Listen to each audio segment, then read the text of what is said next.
భర్త పేరు శీల్ సింగయ్య. తను జగనన్న గారు వస్తున్నారని చూడటానికి వెళ్ళారు.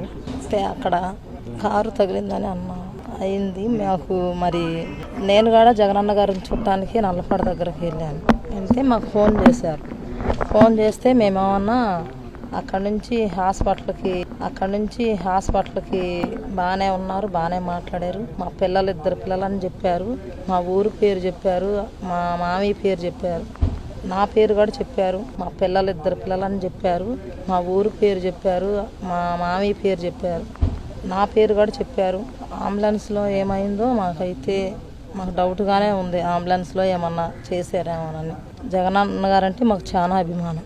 నిన్న చూడండి, ఏదైతే అతను సింగయ్య వాళ్ళ కార్యకర్త వచ్చాడు, కారు కింద పడ్డాడు, క్లియర్గా ఉంది. మానవత్వం అంటే ఏం చేసి ఉండాలి? మీరు వాడిని హాస్పిటల్కి తీసుకెళ్ళాలి కదా. తర్వాత ఏం జరిగిందో అది వేరే విషయం.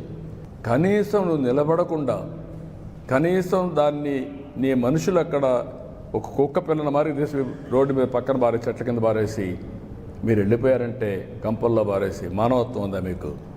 ఇప్పుడు ఆ అమ్మాయిని పిలిపించి బెదిరించి దాన్ని రాజకీయం చేయాలని చూస్తున్నారంటే వీళ్ళు మనుషులా? వీళ్ళు నేర చరిత్ర కలిగిన వాళ్ళు రాజకీయాల్లోకి వచ్చి రాజకీయ ముసుగేసుకొని, ఇప్పుడు నేను అడుగుతున్న, వీళ్ళు చేసే నేరాలు మామూలు రౌడీలు అయితే వదిలిపెడతామండి?